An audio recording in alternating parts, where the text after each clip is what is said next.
now I'm coming to the MDA 101. So this week we have got quite ambitious plans. So we are coming back to the matrix calculus. And I guess for those who are happy now already with using the matrices and the eigenvalues and see the use of them, it will be a nice and easy walk. For those who are struggling, it will be even more struggling. So let's give it a try. So we are coming to the complex version of the matrix calculus, which is very important because if we earlier were dealing mainly with the real matrices, we still had a problem because we always had to finally allow that we actually find the eigenvalues also in the complex field of scalars, and then we have to allow that there are complex eigenvectors, or we have to understand directly that they correspond to some rotations in some planes, etc. And that wasn't that easy. So it seems to be much better to simply say that our K is now C and R is sitting inside. So typically if we deal with the complex vector calculus and matrix calculus, then the real part is always a part there, it's automatically involved, right?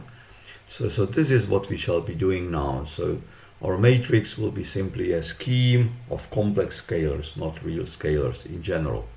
And so what do we call unitary space? A unitary space is a vector space over complex scalars, which is equipped with what we call scalar product. And the scalar product is an extension of what we think to be a scalar product in a vector space. So on the reals we had something like this, right? And we wanted that this was symmetric, and we wanted that if we plugged in twice the same u, then it would give us the square of the norm of u. So, of course, the easiest way to understand how to, and it was bilinear, right, in the U and V. So there is a suggestion, of course, to extend it to complex scalars to request again that it's bilinear. But if it's just complex bilinear, then if we would like to see that U with U should be linked to the norm of u, then there is no way, because u with u will be a complex scalar, and complex scalar, we just would say that the norm is then the absolute value of the complex scalar. It doesn't work very well. But there is an option how to do that, and that's linked to the conjugation, because we know that if we have a complex scalar, say a plus ib, then there is the conjugation map which gives it a minus ib. So it's just in the complex plane, it's the reflection. So from this point we jump to this point, right? And so what we want, instead of the symmetry of those things, we want to have the complex analog of the symmetry, which says that if we swap the u and v, then what we get is the conjugated value. And this saves our day, because otherwise all the rest will be what we want. So here we want in the first argument it should be linear. You see, it's just this and this. And then of course it will be also linear in the second argument, because we can always swap it and apply then the same rule. But the scalars from the second argument will be taken away from the scalar product in a conjugated form, right? So if I would just write AV here, so if it would be the scalar product, if it would be the scalar product of u and there will be AV, then of course I can first swap and make the bar, then pull the A in front already with the bar, and then swap it back, right? And remove the bar on the rest. So that would be A bar UV, right? So that's easy and straightforward. So that's very important.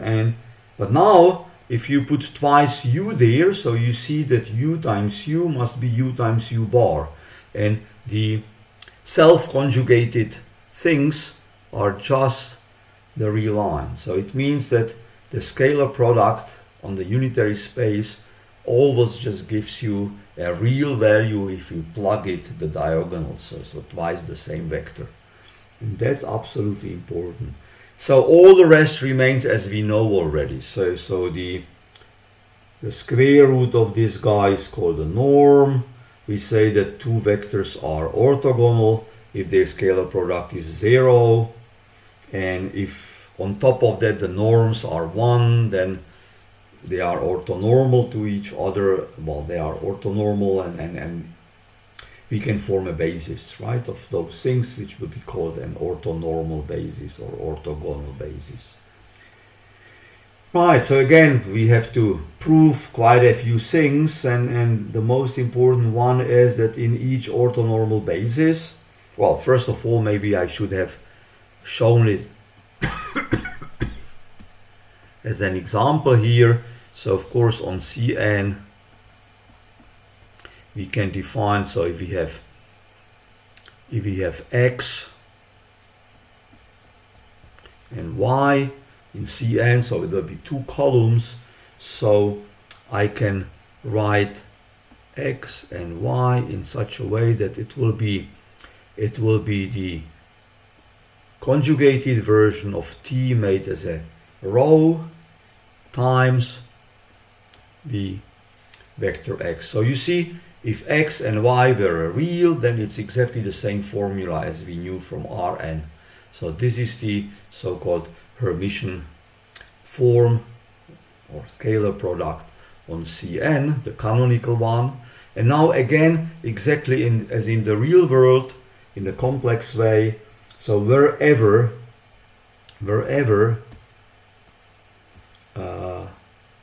well, so I'm too fast, but we shall see 2 pages later. Then whenever we start with an orthonormal basis, so in this basis the scalar product will be having exactly this form. So these are actually all the scalar products on unitary spaces up to a choice of an orthogonal base. And now let's focus on how to deal with the base. But first, before doing that, notice what are the mappings which are considered to respect our structure, and these will be called, of course, unitary mappings. And we simply want that a unitary mapping respects the scalar product. So it doesn't matter whether we first make the scalar product or first map the vectors and then make the scalar product on the other side. And that's it. And now we can come to the construction of the bases, etc. And so we are talking about the spaces with scalar product. So in the complex setup, they are called usually unitary, and the real version of the unitary, or in each unitary space, as soon as you fix a basis, you have the real subspace, because you simply span the same basis only with real coefficients, and that will give you automatically Rn sitting in, well, real vector subspace sitting in the complex unitary space, and everything restricted to this subspace will be exactly as with the Euclidean spaces. So we can also just always take it as dealing with both. So we define the things you saw already, but now we extend it to the complex setup. So that's the orthogonal complement. So we take all the vectors which are orthogonal to those in the given subspace, and that's always a vector subspace again. And now we come to the crucial summary of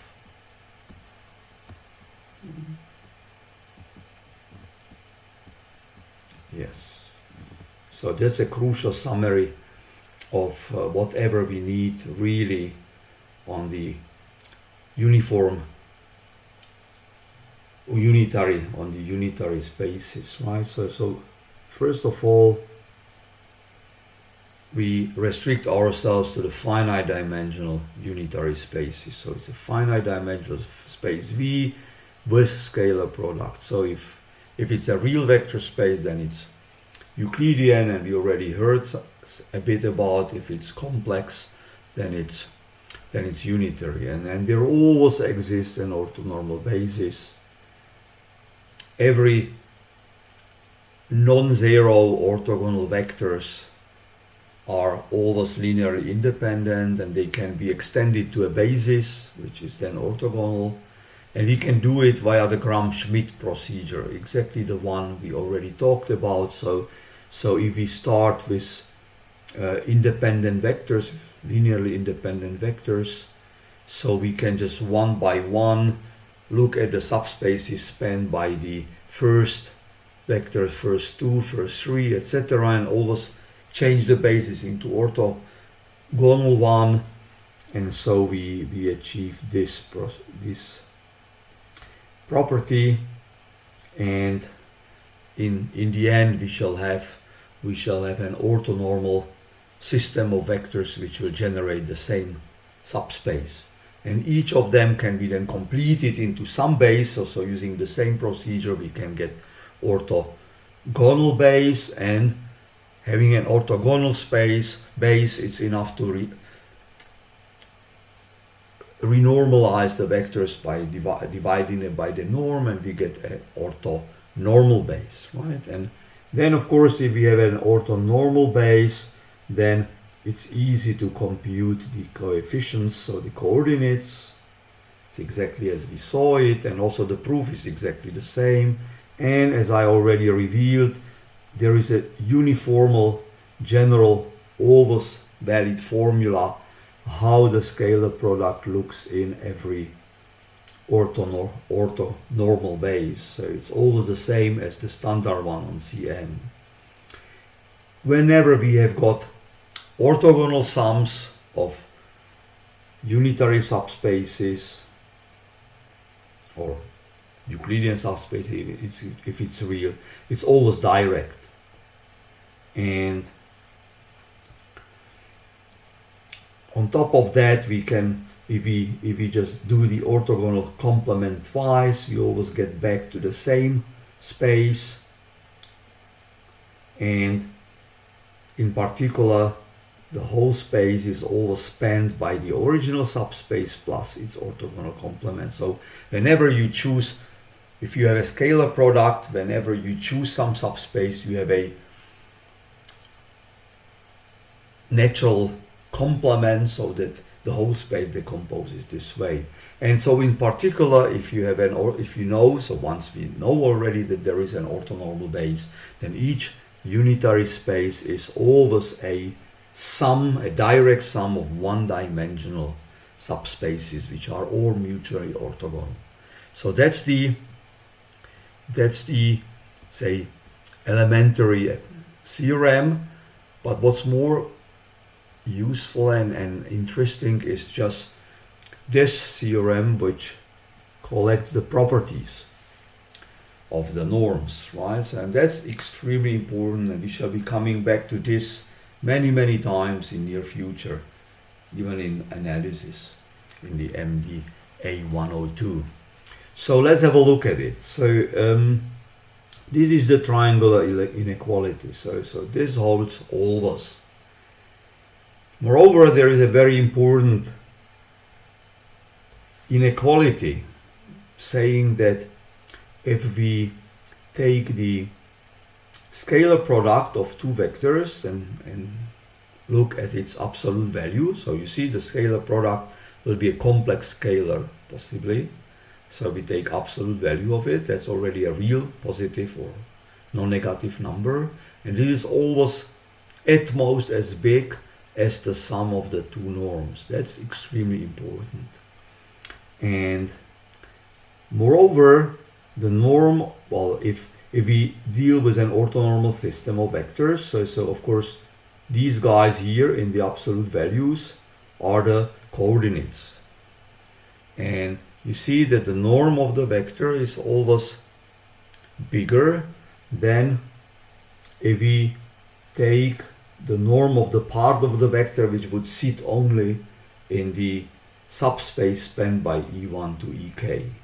So it, roughly speaking, says that if you orthogonally project, then the value of the projection is always smaller or the same. So it can't grow. By projecting, you can't grow the size. And this is called the Bessel inequality. The previous one was the Cauchy inequality. And 4 is a continuation of 3. So if you have such an orthonormal system, and if U is supposed to sit inside of the span of that, so it means there is nothing to project, so you stay simply there, so the projection is equal. So this happens if and only if the norm is not decreasing. So you see the Bessel inequality gets an equality if and only if the vector sits in the image of our orthogonal projection.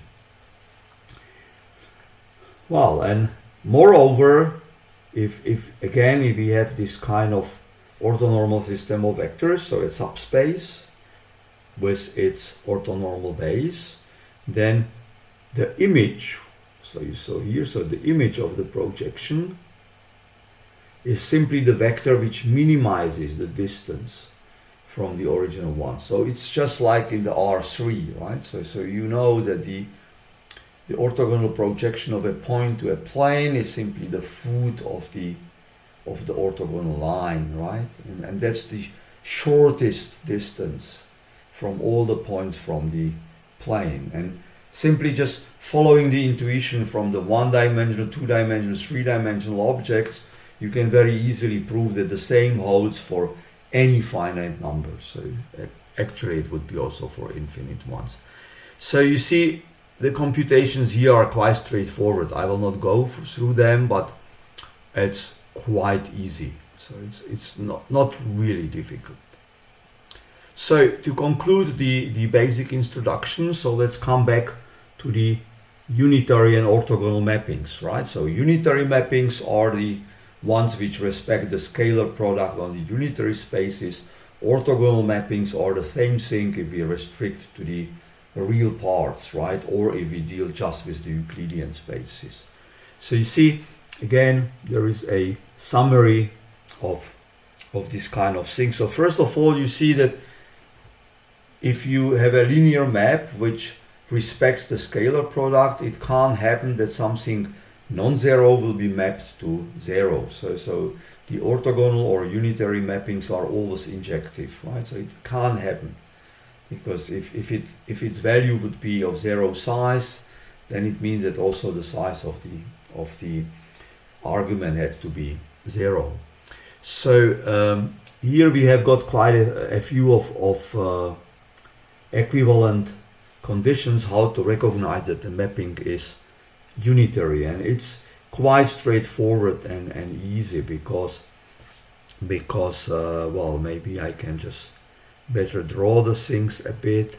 So if I have any linear mapping, I can write it down via matrices, right, in coordinates, and I know that the universal scalar product is this. So this is just the clue to most of the things here, but some of them even don't need it.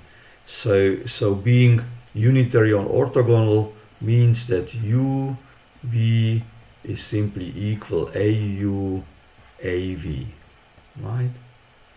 So what does it mean?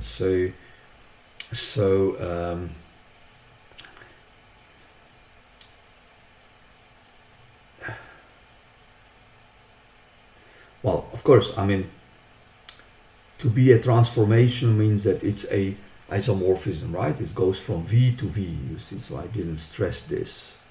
So knowing that everything has to be injective, so if the target is the same space, it can't be anything but an isomorphism, right? So now I can instead of this, I can write that here will be something like U A minus 1v, right? And this will then be equal to AU V.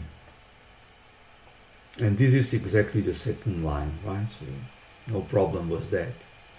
The third one, if I write down what I have here, so it's just y dash transpose times x, that's the left hand side, equals, and here I will have what? I will have A times V bar transposed times A times U, and I know that the transpose changes the order of multiplication versus the conjugation stays. So this will be V bar, well, sorry, I messed it up, so should be X and Y, so that's the Y and X.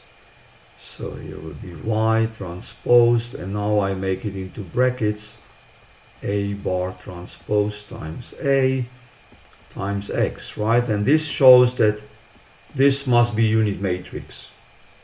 No way to get this, because this should hold for all the Y's and all the X's. So if I choose for X and Y the 0, 1 vectors, and 1 will be on I's position in X and Y's position in J, then I hit just the IJ position of this matrix, and I know that it's either 1 or 0, depending whether it's on diagonal or not. So that's it, right? So so you see that simply the matrices of unitary matrix mappings have got this property, and in the Euclidean space the conjugation is simply not there. And the equivalent thing is just if we observe this in one of the coordinates, that it must be everywhere, so it's equivalent. And what does it mean? It means nothing that the rows or the vectors, both of the unitary matrix, must form a orthonormal base, right? So the rows or the columns of the matrix must be an orthonormal base of the Cn or Rn if it's orthogonal. So that's the straightforward description, and I more or less proved it explicitly. So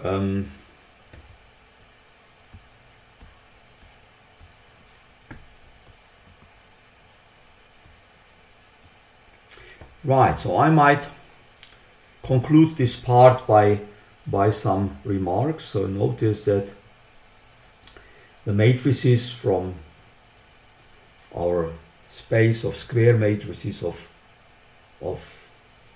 size n times n are called unitary if they have got this property, and in the real case they are called orthogonal.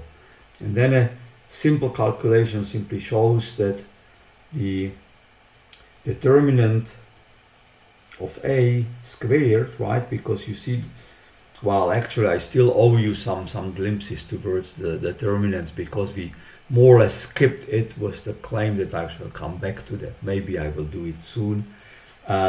But you may always just have a look, and there is the Cauchy theorem saying that the determinant of a product is a product of the determinants, right? And therefore we see that the product of the determinants will be simply the size of the norm of the determinant squared, and that must be 1. So you see that if this is the case, so for real scalars the determinant must be plus minus 1. For the complex scalars the determinant must be on the unit circle. So the orthogonal maps are an analog of a unit circle.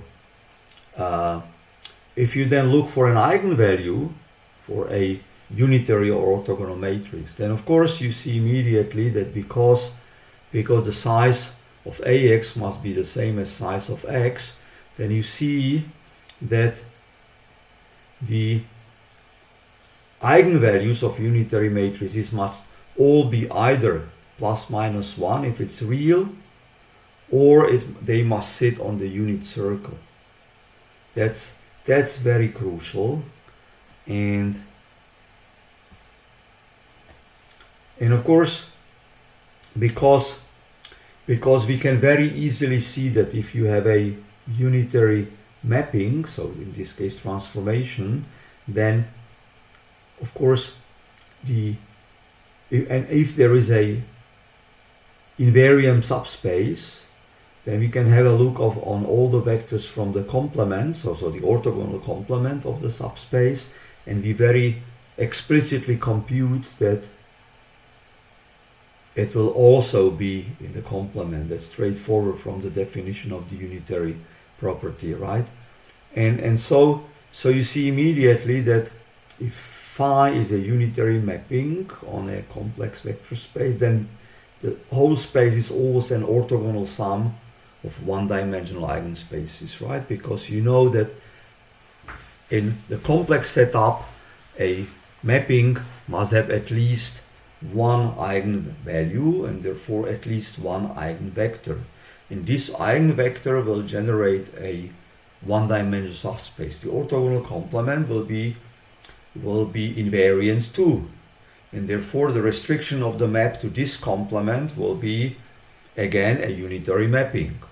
Therefore there will be a one-dimensional invariant subspace. And so because we are dealing with finite dimensional spaces, finally we decompose it into orthogonal sum of one-dimensional eigensubspaces. Right, so that's the end of this first part of my explanation of the matrix calculus.